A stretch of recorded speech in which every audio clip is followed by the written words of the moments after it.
little bit, and And maybe I guess I got so overwhelmed that we hadn't videotaped. I forgot this. Guys, you do now have to, it may have recorded. I'm praying that at the end that it was recording anyway. yeah, Uh, I doubt so it did, but so we'll see. we will have, you need to start budgeting that you have to sign up and register for task one. And we will submit task one before the end of the semester, this semester. Okay. So with that said, I'm just kind of blown away. I gotta say all that stuff over again. But I'm just kidding, guys. Okay, let's look at assignment one.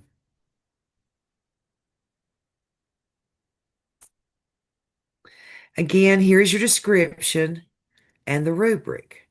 You really need to unpack your rubrics just like you unpack your teaching standards. You've got to learn how to unpack these rubrics, okay?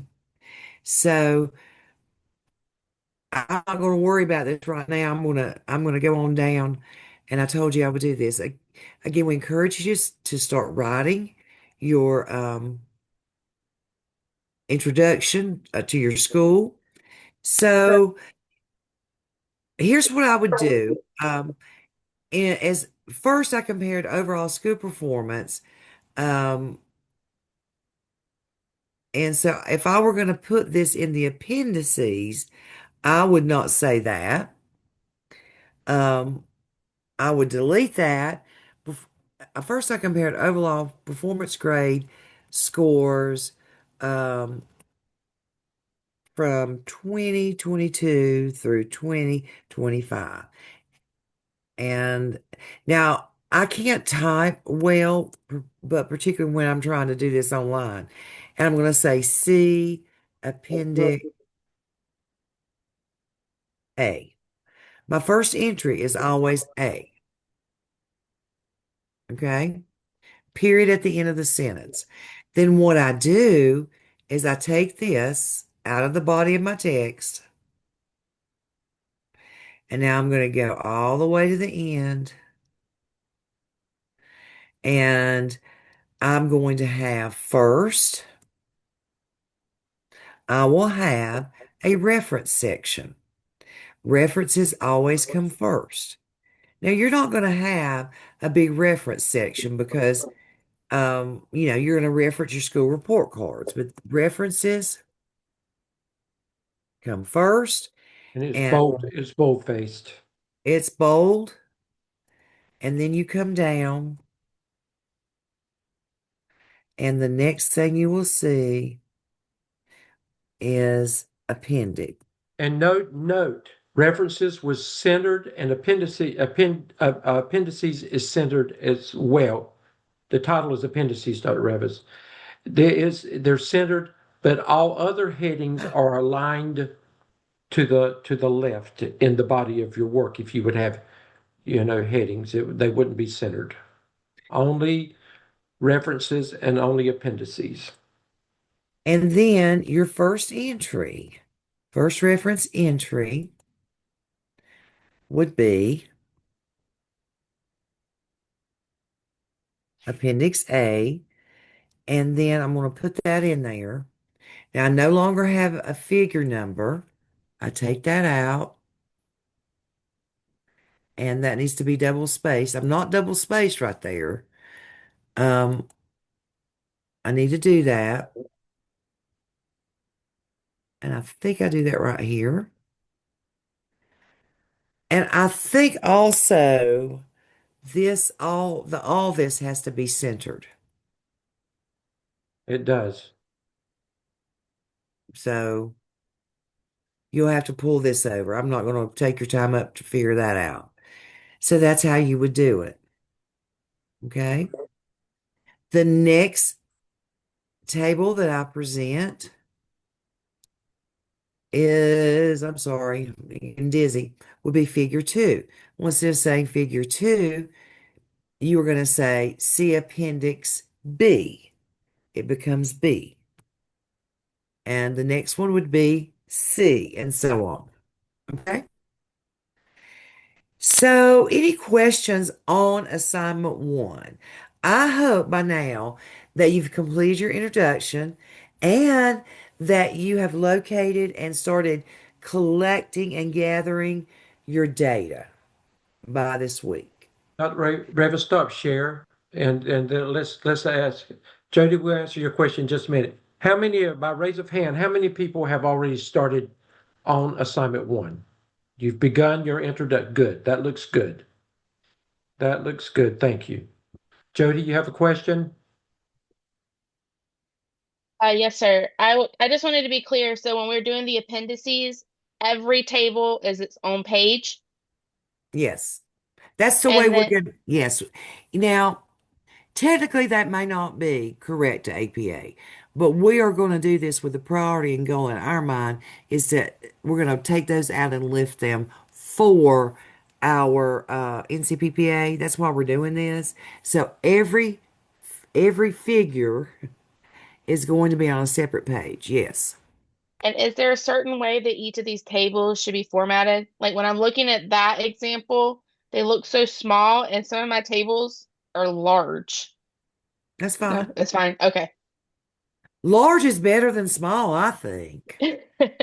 Well, Just Particularly if always, you're in my class, because I can't see well.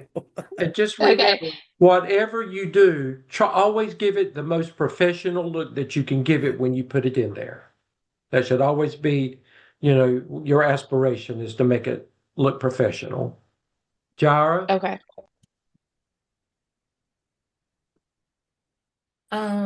Okay, thank you. I had a couple questions. The first one was the exemplar that is there for the introduction.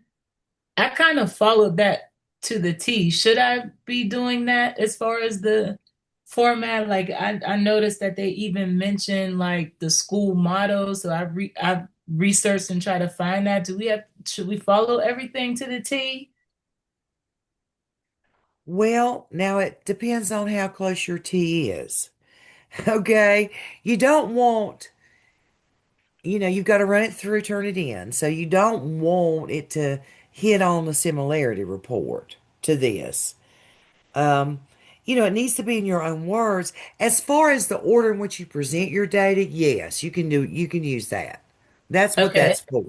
So that you can see, how, I'm first going to start here, here, here.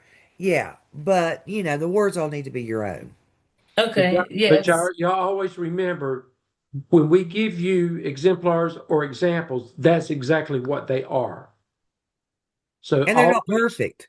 right, and always try to take the effort to try to put it in your own words if you can rearrange something to make it authentic for you. Okay.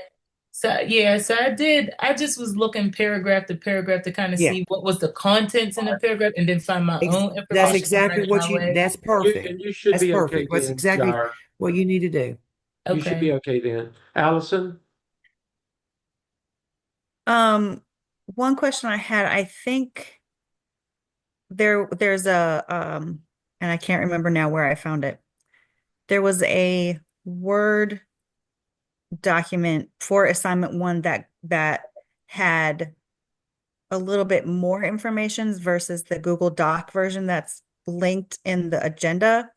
And in the other one, it had like when you got to the part about with comparing the federally identified student groups. In the original one I saw, it had doing that for every single EOC, but then in the Yeah, Google don't do that. Docs, oh, right, okay. So that's what I wanted to ask. So once I've identified which Academic EOC, area. I'm gonna just do it for that for the Yes. subgroups. Okay, I just wanted That to was make what we sure. used last semester, and we tried to shorten it.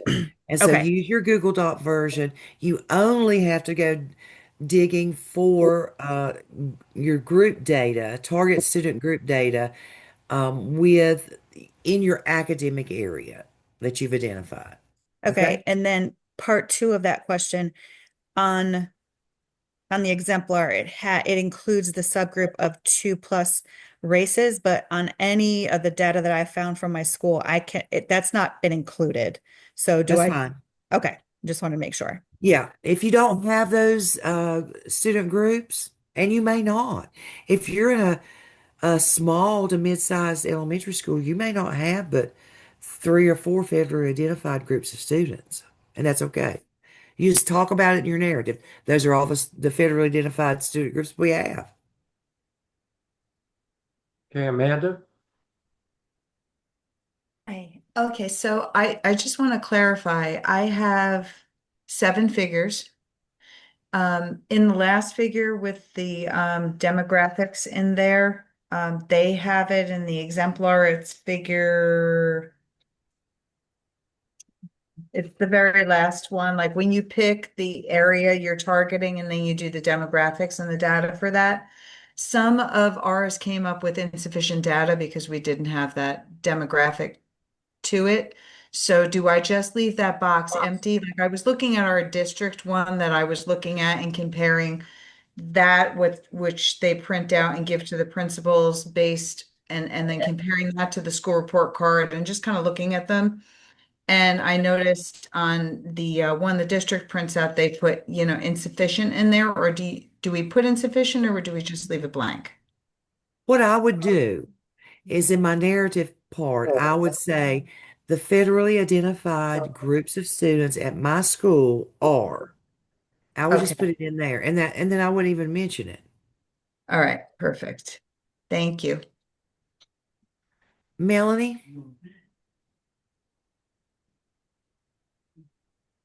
I think she already Hi. has. Um, Yeah, uh, go ahead.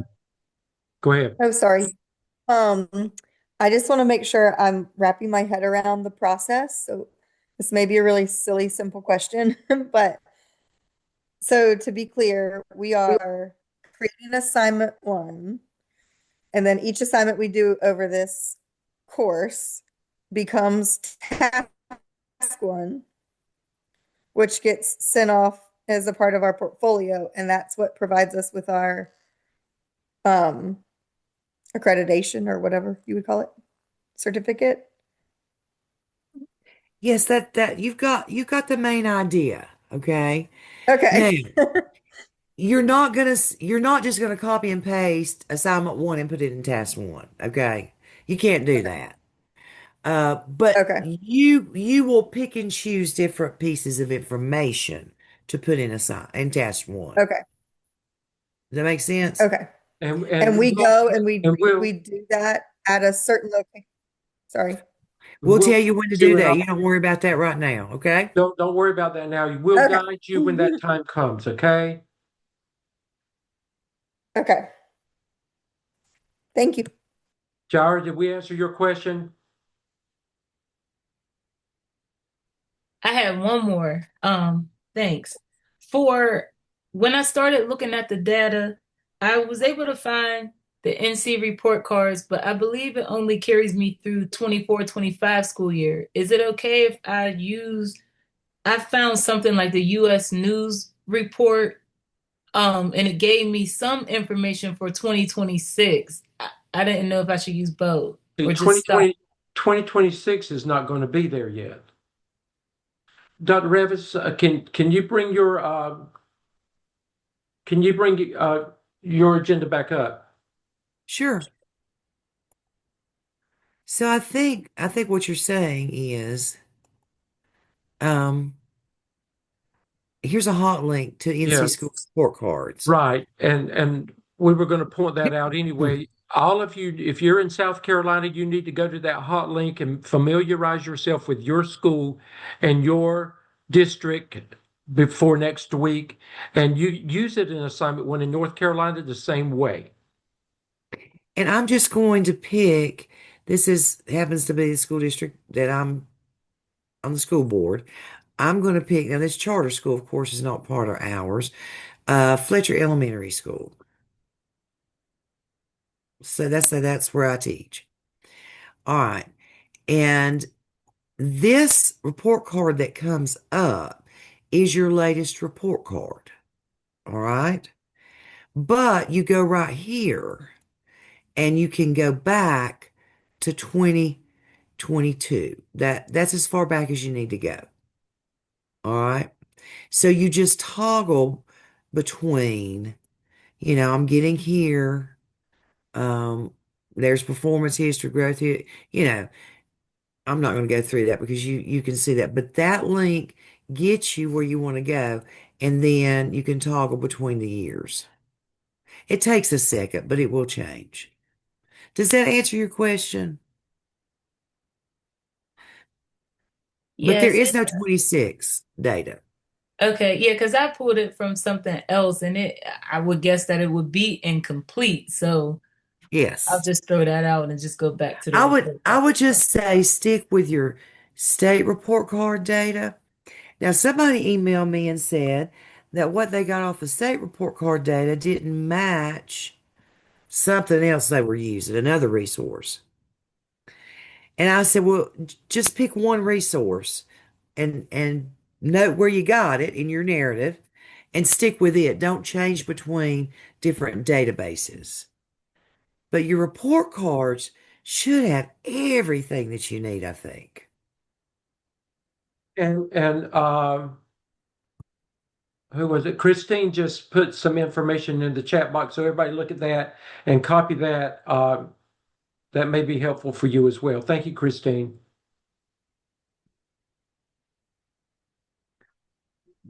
Hey, Enos, did you have a question? I think Dr. Revis kind of answered it. I did find information also on the National Center for Education Statistics in regards to like demographics. So if we're supposed to only stick with the school report card, we would just mention that it's not stated there, is what I'm hearing. Um, Not being able to go back and forth.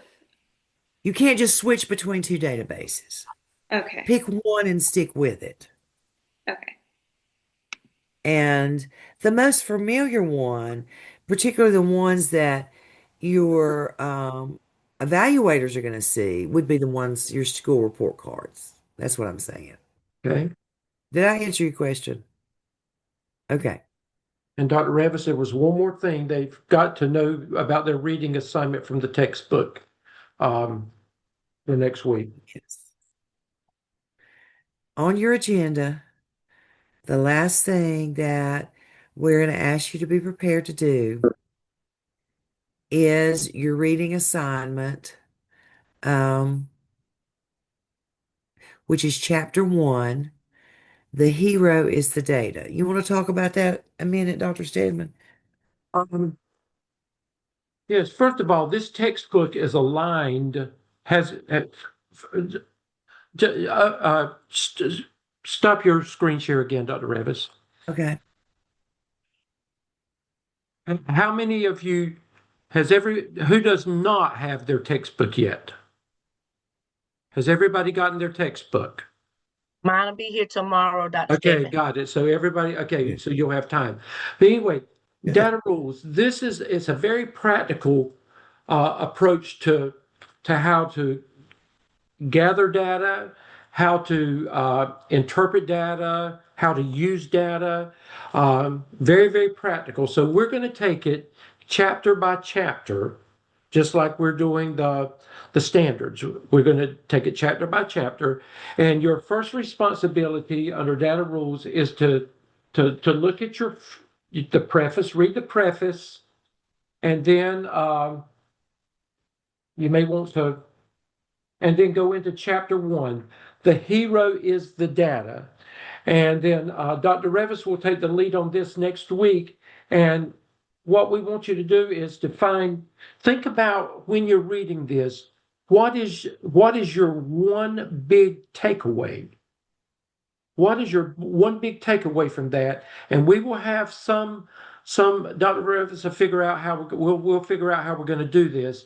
Sometimes we've done breakouts. Sometimes we just randomly just ask people. We've put it in the chat boxes before, but we will have a brief discussion on this next week, and every chapter after that, you'll see how it all ties directly into the work that you'll be doing for the rest of this semester. And actually, our students in 603 are used in this book again this semester. We're going back over some things again. So be prepared to either talk about your big takeaway from chapter 1 or to talk about it in full class excuse me, I have the hiccups, breakout session, or in the chat box. okay. And So you guys, got all things to do. and if it didn't record the whole thing, we'll figure out what you with APA. We will go back and do a short video on that with the internship.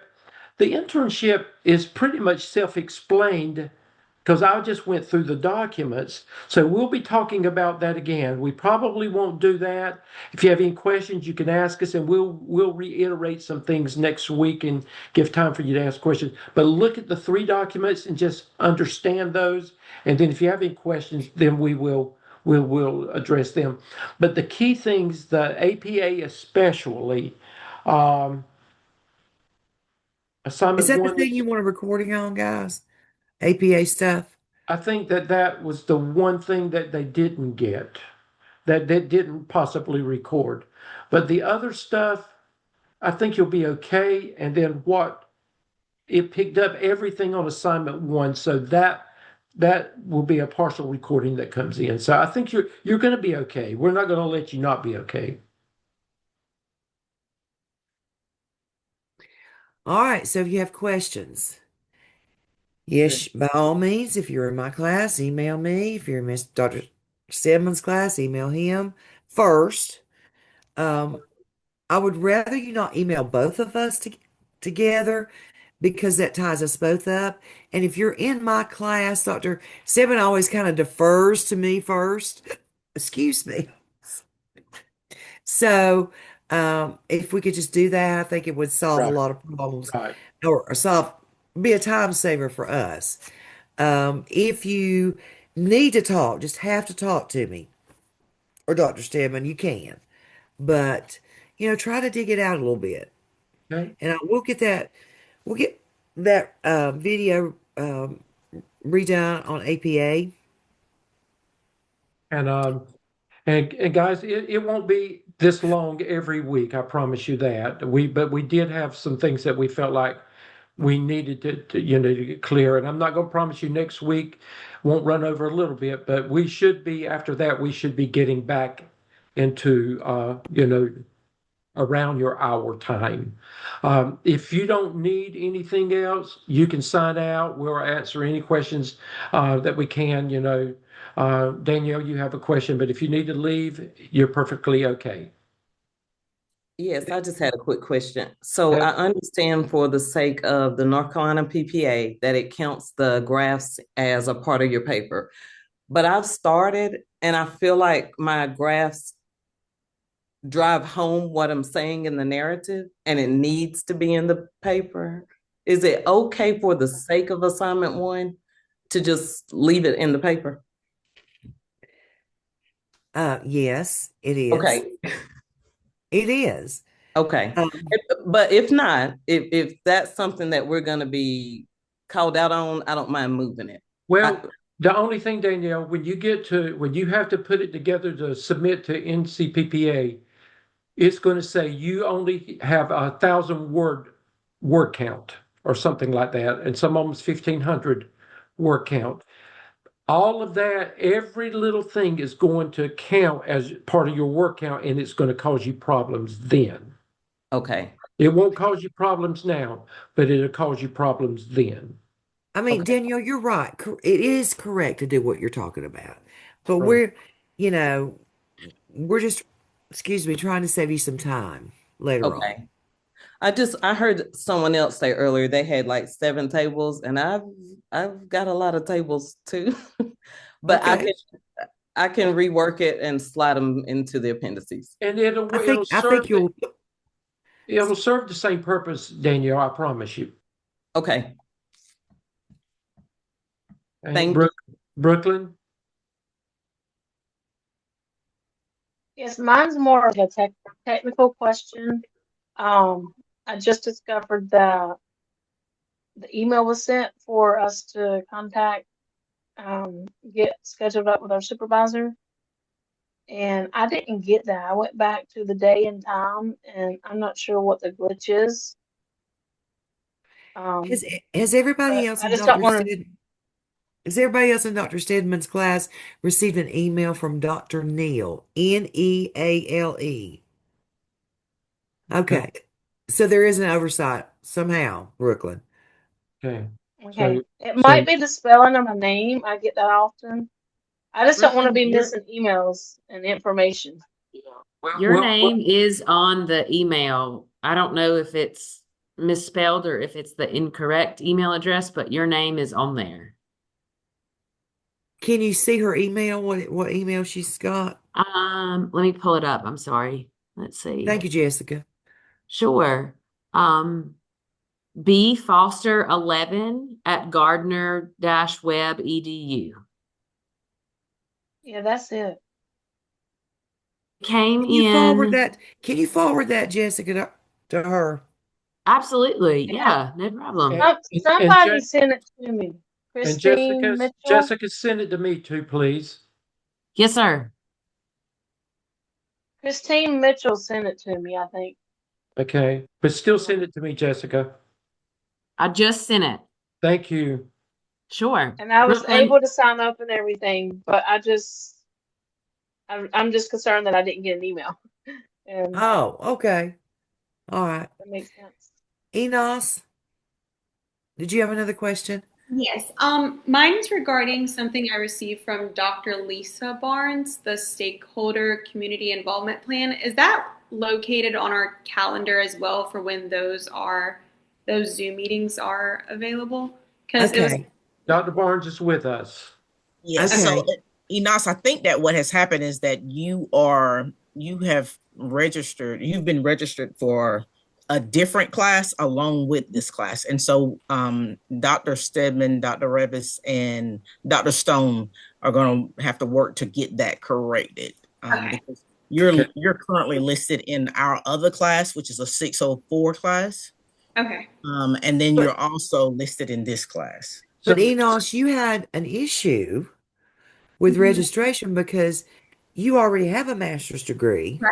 Right. And Dr. Stone just emailed me like 2 hours ago telling me that he's in the process of trying to figure that out. Yeah, and Okay. I think you will. Let's not do anything. You work with Dr. Stone on that, all right? Because you already have a master's, but they told you were 2 courses short or something like that. Work with Dr. Stone, okay?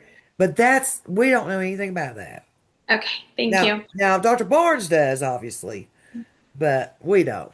Thank you. But like she said, Dr. Stone is he's going to make sure that he reaches out to you, or if you'll reach out to him, he's already placed you in our 604 class. So I think there needs to be some discussion with you and him, and then he'll make a final decision about everything. Okay. Sounds good. Thank you. Amanda? Thank you, Dr. Barnes. Okay, so on the paper, we said that the figures each have their own page. So if I have 7 figures, I'm gonna have my narrative, and then I'm gonna have 7 pages after that for appendices, 1 for each table. Right. And then the other question, as silly as it sounds, where am I getting into my Gardner Web email? You can't get into your Gardner Web email? I was looking, do I get into it through Blackboard? Because that's where I was looking, but I don't see a link to get into it through. Look. You go to My Apps. Oh, it's in the apps? Okay. Yeah. It's in the app. It's on Outlook. Outlook. Yeah. Mm-hmm. Okay. You should have you have an app. You can pull all kinds of apps in, but you gotta have one for Blackboard and one for Outlook. Okay. And all right. Okay. Anybody else? Thank you. Okay, did you find it? No, I mean, but I'll did you keep find looking. it? I don't want to hold you up for. Okay. All right, it's time for go have some dinner, right? All right, I'm going to try. I hope that video recorded, but if it didn't, Dr. Revis, we'll get together tomorrow. I do too, Dr. Stedman. If not, you're an expert. You'll be able to say the same stuff again with no problem. I can do one, but I can't do it first thing in the morning. I know. Okay, I got some Allison. stuff lined up.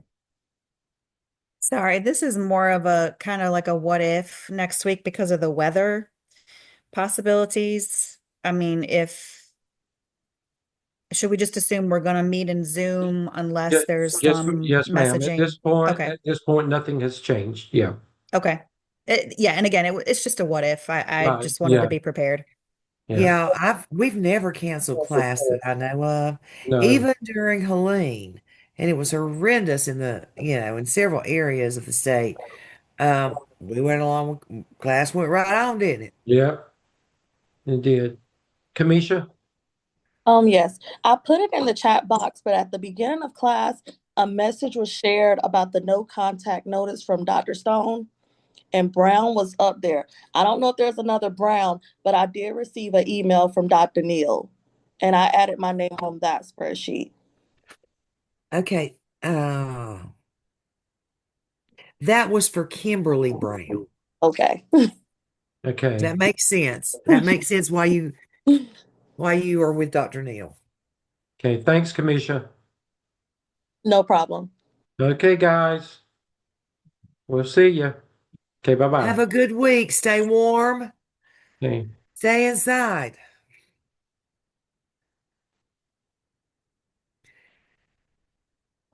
Bye, Dr. Stedman. Okay, bye-bye.